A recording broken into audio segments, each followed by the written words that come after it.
Hello, and welcome to our Time to Think seminar on self-care. As always, my name is Stephanie Healy and I work for Newport Mind in the Children and Young People's Department.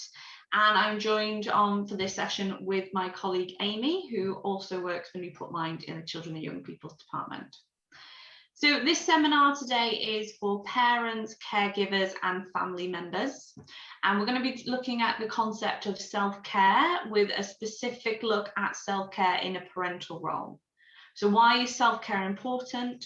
What kind of a mindset do we need to have for self-care? We're going to look at the NHS programme 5 Ways to Wellbeing, some self-care suggestions, and always a bit of signposting that's specific to parental self-care. So we're going to start off by looking at the reality of family life. Now, becoming a parent is one of the most joyous and fulfilling experiences a lot of us are fortunate enough to experience. But it's no secret that it can be a tough and challenging role. It can take a lot of energy from us both physically and mentally and emotionally, and can make things quite tough at times. A lot of parents report say that they feel quite tired, that they feel out of sorts, and that they can feel lonely because there are complex changes to relationships with friends, with family, and with partners.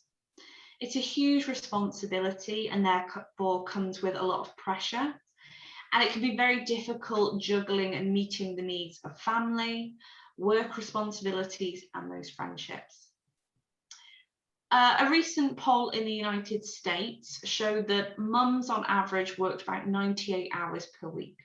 Now, we do want to clarify that although the research shows it was mums, we are talking more about the main caregiver of children, not necessarily specifically about female orientated caregivers, but that on average they were working about 98 hours per week. And on average, it meant that they were only receiving about 17 minutes of free time to themselves each day.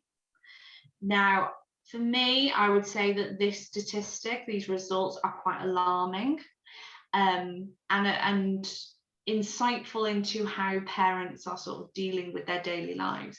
But what I would wonder is more concerning is if there's a lot of parents that may be watching this video right now thinking, yeah, that seems about right. That seems about my life. And to consider that someone is only having 17 minutes of free time to themselves a day feels unhealthy, feels unsustainable. And all in all, I think it's quite understanding then when a lot of parents report that they feel quite lost in their role as a parent and that they lose a sense of who they are outside of that role, which seems quite understandable if they're only really receiving 17 minutes of free time a day to themselves. So what then is self-care? What's this seminar actually going to be about?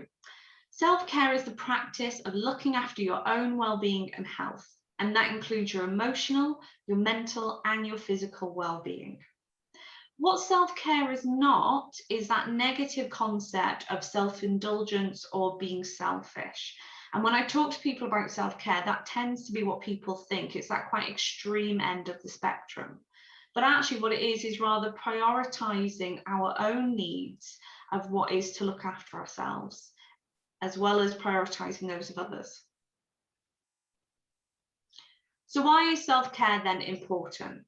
So the number one reason why self-care is important is that each of us, as our own human being, as our own autonomous individual, deserve to have their care needs looked after in the same way that we look after other people's. Secondly, it's very important to keep us well as a parent. If we cannot fill up our own cups and keep ourselves mentally, emotionally, and physically well, then we're not going to have the patience, the energy, and the passion to be able to spread that out to our family and to support those others. I think it's really important to just remember that first point. We deserve self-care and to be looked after just by being human and existing, not that we deserve that only because we're a parent. So part of that is going to be looking at our mindset and maybe having to change it slightly, especially for parents who have really got stuck into really dedicating themselves and their lives to their fulfillment of their family. So part of that change in mindset is really looking at yourself now. So giving yourself permission to put yourself first, your needs, your care needs, your wants, that they can come first. Reflect on necessary boundaries that are needed to be put in place to be able to put yourself first. So that might be that you feel that you need some time or extended time to yourself. Maybe you feel that it's really important that you and your partner are having closed off times to yourself and that you need to put those boundaries in with your family. Considering your exercise, nutrition, and sleep. Mental health and physical health are massively linked. And so sometimes being able to look after ourselves mentally and emotionally, we also need to take some time to consider our physical well-being. And that might be, am I getting any exercise in? My nutrition? Am I just grazing and picking things along the side for when I have the time? Am I just relying solely on coffee because I'm not getting enough sleep? And actually, is that good for my physical well-being? Finding some time to be alone with yourself, with your own thoughts, processing how your life is going.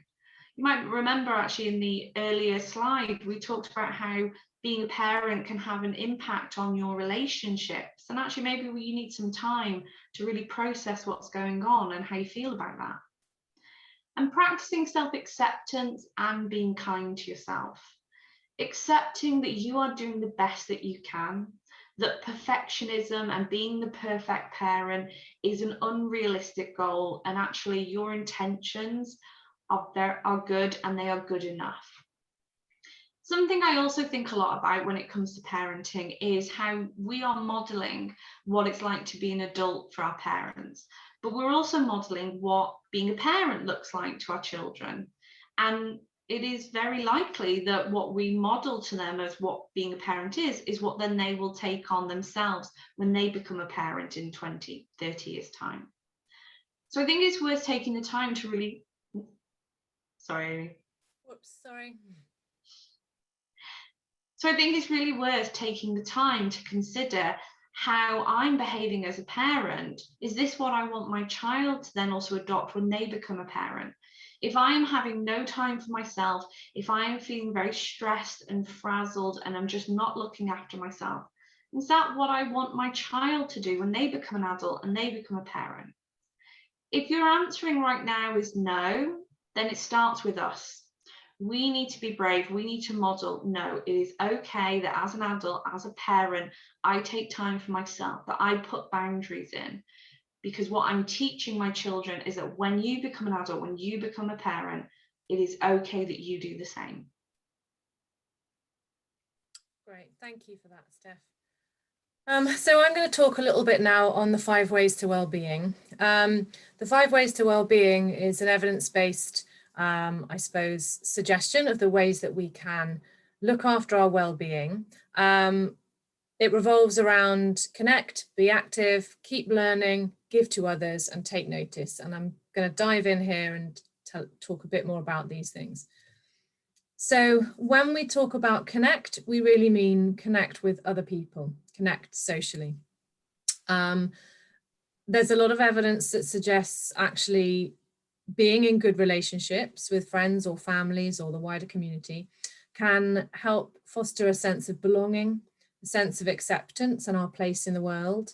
It can strengthen relationships between people, which can be good for us when we're maybe having a bad time, or it can be good for others if they're having a bad time and we're able to support and help somebody with their well-being as well. And that in turn boosts our kind of self-esteem and our self-worth, that we're actually valuable to others as well.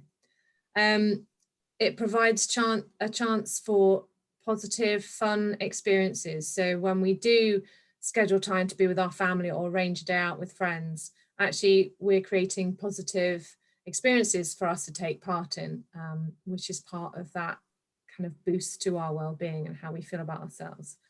It's really important that you think about who the connection is with.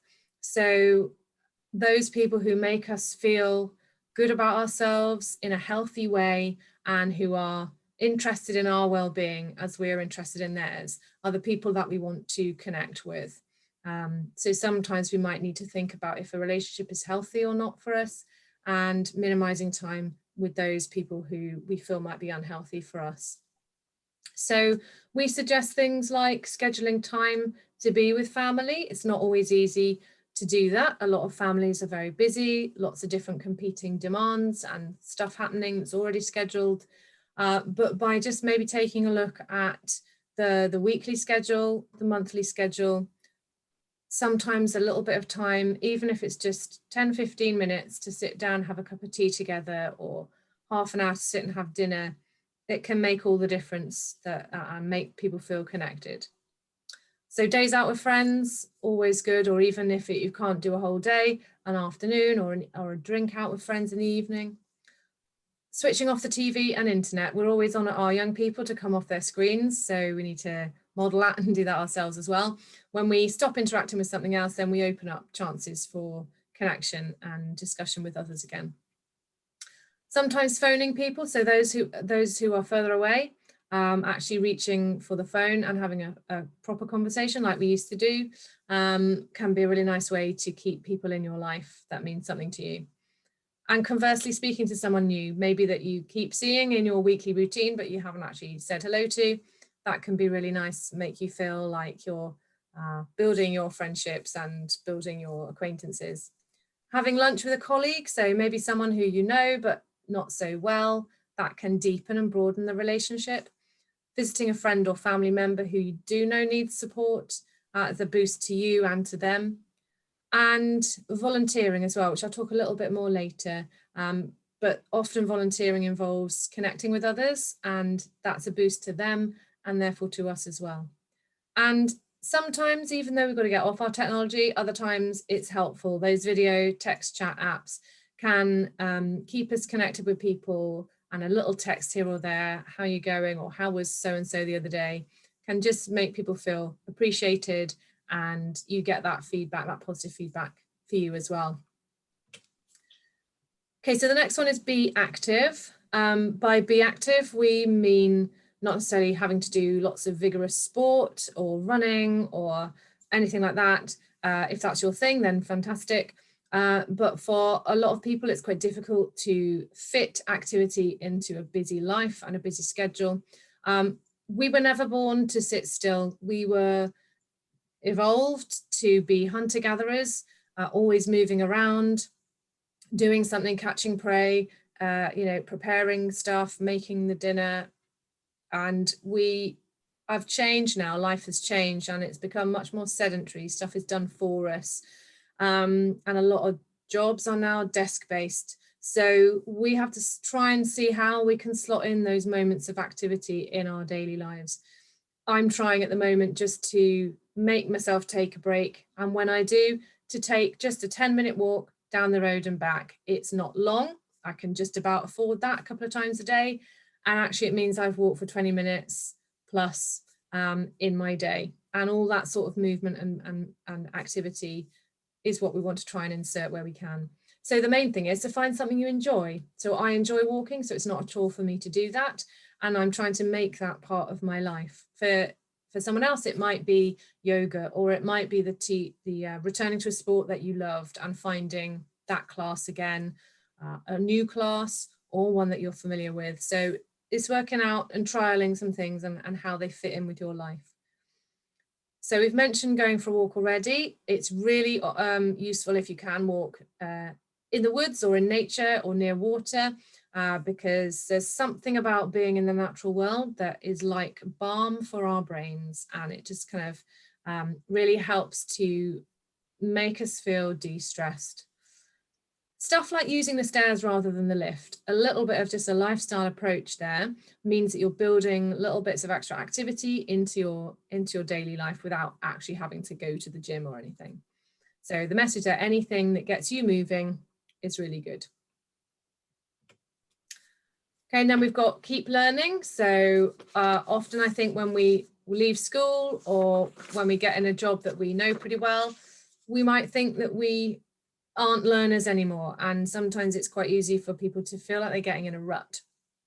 And so this is why it's important that we maintain learning even as adults. And research is showing that those people who do keep learning through life in very many different ways often get greater satisfaction, show higher levels of optimism, and are more able to get what they want from life.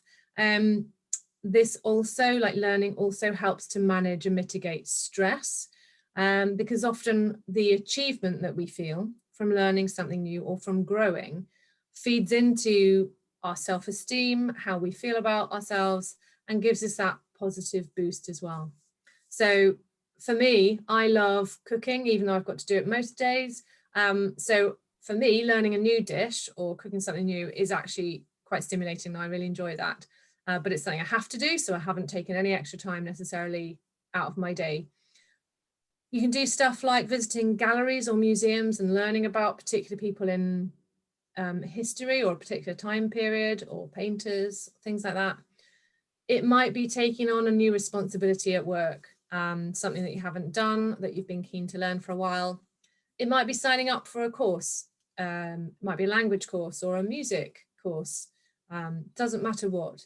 Maybe something that has been sort of bubbling away in the corner for a bit and you haven't managed to think about. Perhaps it's time just to look at that again. Or rediscovering an old hobby. And with old hobbies, sometimes they're very familiar and that's really comforting, but it's really good to get that element of challenge in as well. So if you do something like already play an instrument, it might be that you go back to that, but that you perhaps give yourself a new piece of music to learn, or that you try a new technique out so that you've got a little bit more of a range of things you can do with your instrument. Okay, so now we have give to others. So giving to others, and we don't mean obviously financial or anything, gift related necessarily like that. But a lot of research shows that when we are able to give our time and our attention and our kindness to others, it really boosts our mental well-being. And it may be because we can see that we've affected a change with someone else or given them a boost, and that feels nice.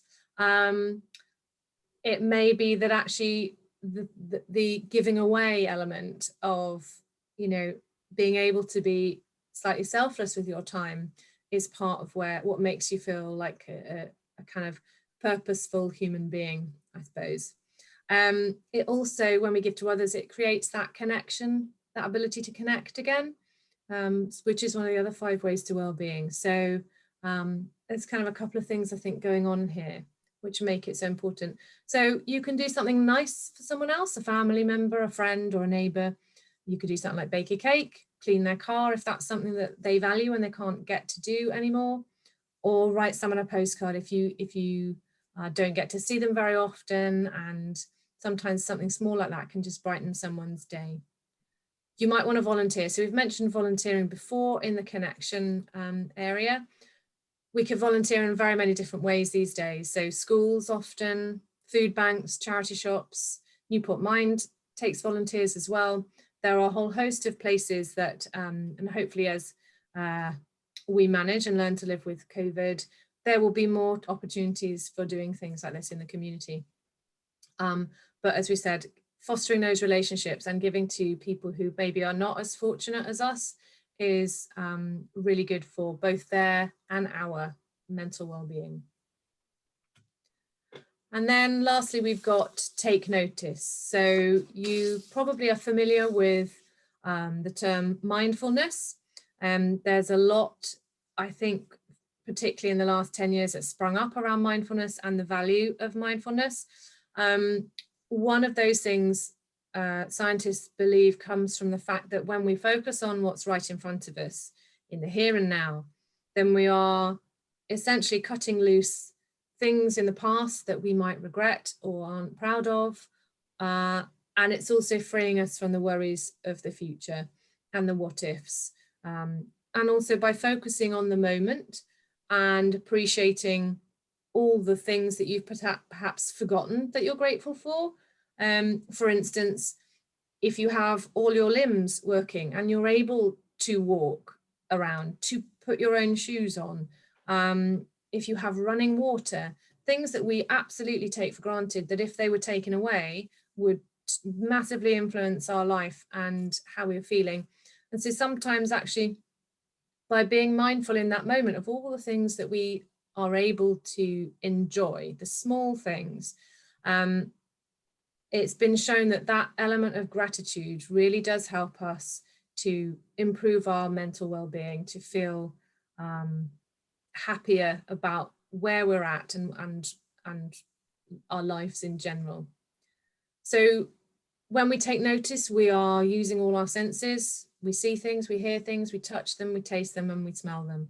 So being mindful is about, maybe it may be about having a cup of hot chocolate and sort of really immersing yourself in that experience and what it looks like. If you can hear little pops of water, or if when you swallow it down, there's a silky sort of touch element to it almost. It feels a particular way, obviously the taste and the smell as well, but really immersing yourself in that experience. So you don't have to go out and practice mindfulness or do anything whizzy. Sometimes it can be about appreciating just that cup of hot chocolate or that cup of tea, or when you go for the walk, actually looking around you, what can I hear, what can I see, what's there to notice. So try and notice the everyday, try and keep it regular, find those spaces in your day when you have those moments. Potentially it might be when you're brushing your teeth, it might be when you're walking the dog. Try and find a way to fit it into something that you have to do every day anyway. And maybe try something new. So sometimes when you're trying something new, it's very stimulating, and actually to try to notice all the things, the senses that are being stimulated and what information we're getting from our senses can be really, really interesting. And then we move on to a more mindful approach to our thoughts. So moving slightly away from senses and more towards thoughts here. So taking notice also means about watching your thoughts, taking notice of your thoughts. And what we mean by that is that sometimes if we all have self-talk and chatter going on in our heads, and mostly there's a bit of a divide between positive and negative self-talk. Often we can get into a rut with negative self-talk. And if we aren't noticing it, then it often means that we are experiencing a lot of negativity without really realizing it. And that influences how we feel. So the important thing that taking notice does in terms of thoughts, it encourages you, rather than interacting with the thought and then being left with a feeling, to almost take the role of the observer and go, that's interesting. I'm being negative about this, or I've just criticized myself again. But rather than then going on with that thought, seeing it almost like as a bus that's arrived, and you've seen the bus, but you're going to let the bus carry on. You're not getting on the bus. And sometimes that's a really good way to manage it. We can't stop necessarily all of the negative automatic thoughts that come, but we can change how we react to them and therefore how we feel. Sometimes it's useful to name those thoughts and feelings. Like I just mentioned, I'm being negative here, or I'm being critical, or whatever it is. And that's just made me feel really low, or that's made me feel nervous, whatever that thought is. However, I'm going to let that pass. I'm going to notice it and I'm going to let it pass. And hopefully being able to do that and practice that will allow you to free yourself a little bit from the worries and the thoughts about the past and the worries and the thoughts about the future. Okay, so we've got some self-care suggestions here for some stuff that you can do. Part of them are to do with 5 ways to wellbeing. Other things are just nice things that are about looking after you. So we've got things like practicing mindfulness, making time to be alone, having coffee with a friend, sometimes being able to say no, put those boundaries in place for yourself, creating a to-do list, because sometimes it's nice to be able to capture everything and say, right, I'm going to do one job today and then the rest can wait. Meditation, asking for help when you need it, getting away from electronics, making your bedroom a retreat so that it's somewhere that you get to the end of the day and think, oh, yeah, I've done it. And you're in a safe, nice place to be. Taking a step back from unhealthy relationships, like we mentioned before, identifying which ones they are, and maybe thinking about how you take a step back.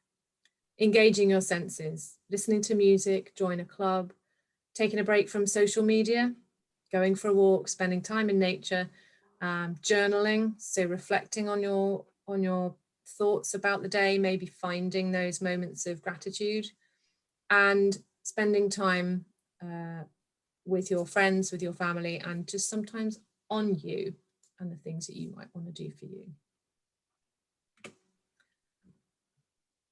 Thank you very much, Amy. So now we're just going to look at some signposting of other organisations or resources that are available for you about parental self-care. So as always, obviously there is Newport Mind. At Newport Mind, we have a lot of adult services as well as family services. Some that are listed here, Stronger Together, that is actually a parental sort of support group where they do different activities and parents can come together and discuss the different elements and challenges that come with being a parent. We have counselling services as well as wellbeing groups. And if you are ever interested or would like some further information about any of the activities or courses that we have at Newport Mind, you're welcome to either phone us or you can have a look at our website, and there is an email address that you could get in contact with us. There's also the Anna Freud Centre that has a lot of resources and information about being a parent, mental health of parents, mental health of young people as well. And you can see there they've got a really good resource there for self-care for parents and carers. Young Minds is a website that's predominantly for young people, but they do have sections on there and a helpline that's based on being parents of young people. And that offers signposting and support for how to support young people who've got mental health issues. And there is also a website called Parent Self-Care that, as I'm sure you can imagine, has got lots of resources, information and tips on how to enhance your self-care for being in the role of a parent. And that comes to the end of this session. Thank you very much for joining us, and we hope that you've learned some additional stuff to self-care and self-care as a parent. I thought I'd just leave that there. Is that all right? Yeah. Because, like, we don't necessarily need to. Yeah, that's fine with me. Yeah, cool. Mm-hmm. All right. I'll stop the recording.